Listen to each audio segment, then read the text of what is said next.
Okay, how did you get on? Right, so Rob, how many people? What percentage? It's roughly 1 in 4. Okay. So if you're taking Wales, for example, so you're talking 3 million population, so just over 750,000 people, which is a massive number. And I guess that's the number that is disclosed. So there are individuals out there that potentially keep it internal, that don't disclose that. And I guess the number then when it comes to a work environment is 1 in 6. Mm-hmm. So there's bound to be one person or another player or anything that you know that is going through a mental health issue at the minute. Wow, okay. So what's the real benefit of sports involvement here? I guess you could look at it 2 ways. There's the genetic stuff that everyone uses sport for, to be healthier and to reduce sort of health issues around sort of heart disease and so on, to become fitter. So there's that element that is wide ranging. It's not just mental health. That's why we get involved in sport. Yeah. We want to be healthy. We want to socialise. We want to be in a fun environment. Uh-huh. And I guess the other side then is using sport, particularly football, as a therapy tool to make people better, whether that's through the health benefits or the associated, involvement of being around people, having to come out of your house to travel to a football session, I guess to play the game and so rather than just exerting that energy and that frustration out on a football pitch to an extent. Okay. So just to highlight exactly what you're saying, I suppose, Rob, the model on the screen, if you want to just talk us through that. Yeah, so I guess put simplistically, the less that you do, obviously it'll have a negative impact in terms of your mindset. Well, I couldn't do something right, so then your state of mind gets even worse and worse and worse. So it's just a negative cycle that if you're not doing something you're not achieving, it has a knock-on effect again and again and again. So sport, and particularly for us, football, is seen as trying to break that cycle and trying to help people. So, drawing on evidence or the rationale behind the programme, obviously you can't just go into and design Rob Franklin's initiative of how he's going to tackle. Mm-hmm. Is there any rationale behind what you're doing and why you're doing it? What evidence base? Yeah, there's quite a bit, to be honest with you. So there's a growing rationale around the benefits of linking sport and particularly physical activity around a therapy tool of making people feel better. But there's also lots of research out there that shows that people with lived mental health experiences are less likely to participate, are less likely to go out and find a team to join, mm-hmm. to socialise and so on. So again, this format, and football is a brilliant tool for doing that, is engaging with people, it's bringing people together, they're getting fit and healthy without actually realising they're doing it.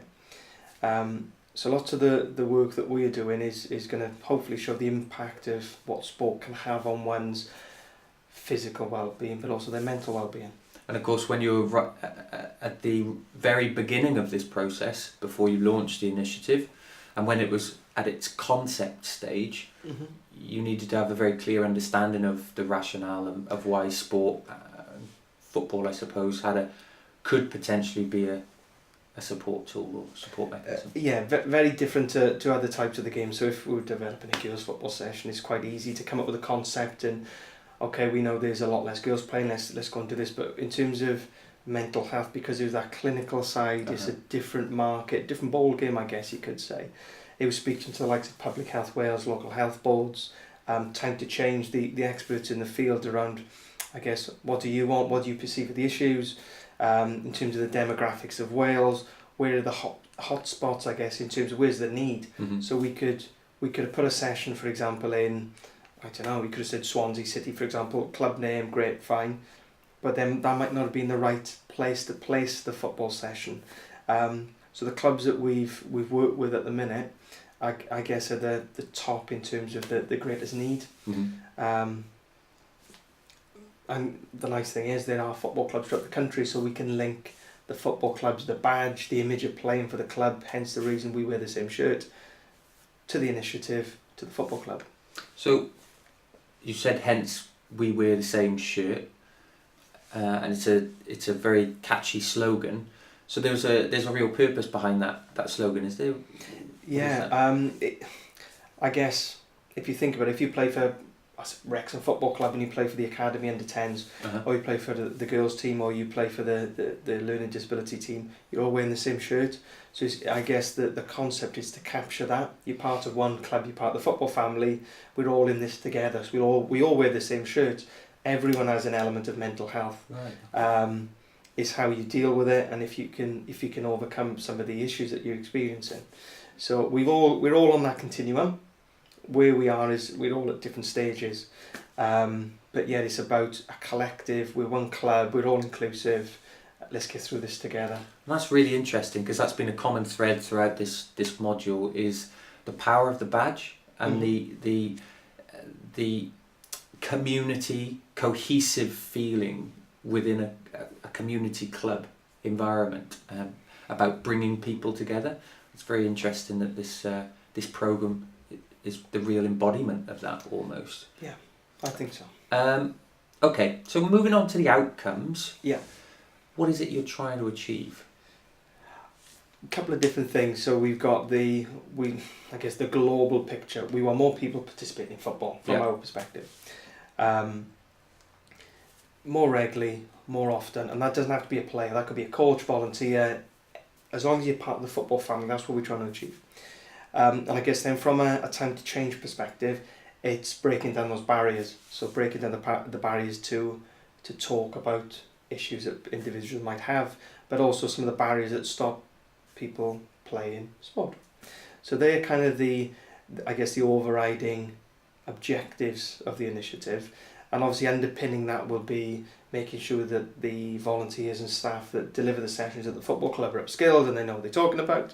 So they're the key outcomes for the initiative. Wow, okay, so again, clearly understanding the barriers to participation for your target group, addressing those barriers is how you're going to deliver it, and then hopefully your outcomes demonstrate that. Yeah. Okay, fantastic. So what were your objectives? So when you were putting some hardcore stats and figures in, what things were you listing within your SMART objectives? We spoke about SMART objectives throughout the module. What were your SMART objectives at the beginning? The first one was to recruit 4 clubs.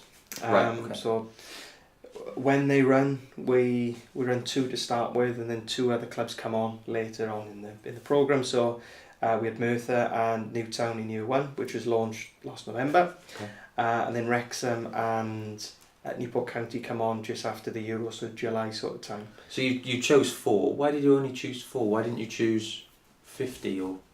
Ideally, we would have gone with a lot more, based on funding. Right. It was the first time that especially in Wales, sport had been linked to a mental health programme, or health programme, for that matter. So I guess it was the funders kind of dipping their toe in to start with, to say, right, okay, you can have a little bit of money. You can't have as much as what you want, but you can have a little bit of money to start the initiative. Let's see how it works. Right. Let's see what the impact is, and then we'll review this after the programme's finished. So yeah, 2-year programme, which comes to an end in June 2017. In terms of the numbers, we were looking at around about 700 people engaged in the programme. The other objectives then was to, as I mentioned a little earlier, was to create a workforce. So we're looking at least 4 people per club to attend these workshops.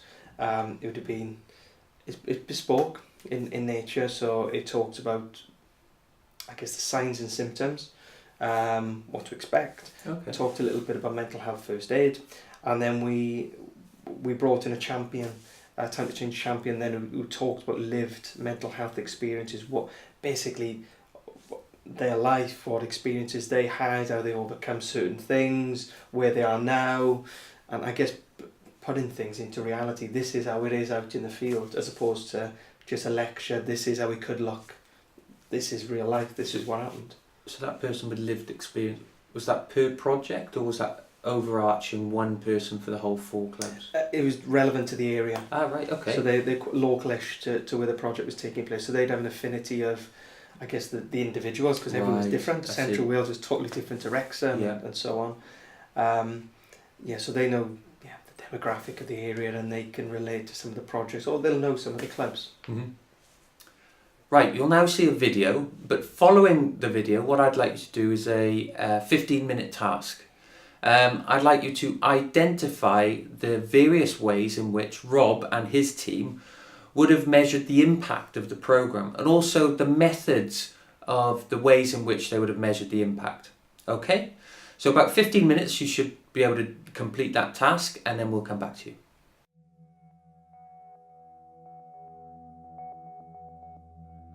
I am quite new to the football scene. I've coached many different sports along the way of my coaching career. Owen, who's the secretary of the club, got in contact with me saying that I'd be a brilliant person to have it on board, because we do a few other sports here as well. Like we're trying to get the name of the club out there in the community. I love it. It's so rewarding. At the end of every session I go and I'm smiling. Like everyone's like, oh, what have you been doing? I'm like, oh, coaching my team. I love it. I decided to first come here because to build my confidence back up. For 18 months before it, I'd had depression and I wasn't really doing much with my life. And before this, coming here, didn't really have much to do. So I couldn't get my frustration out, or I couldn't get out, have a smile on my face, talk to people, socialise and things like that. Coming here, it's sort of like, it perks you up for the day, you know, it keeps you happy. Come along, you lose some weight, you get healthier, and also you'll be able to sort of like enjoy, you know, friendship with other people. And then the team's like one big happy family in the end. I always believe exercise is a good thing to do with, well, just to stay healthy. Or if you've got medical ills or anything like that, it's always good to exercise. There's loads of times when you feel a bit down. It could be football or doing anything. I've done lots of different sports, and you feel a bit down and you just motivate yourself. You come, you have a bit of a sweat, you run around, you get to see people, and you feel much better after anyway. The first steps are the hardest. Getting out of bed and doing the first step is the hardest thing to do. As soon as you start doing it, then you're off. Even if you come down just to watch the first session, which is what some of them did, they came and stood on the sideline with me, they watched what we did, and then they were like, yeah, I'm definitely coming back next week. Football's not for everyone, but the social side of it is, and that's helped these guys 100%.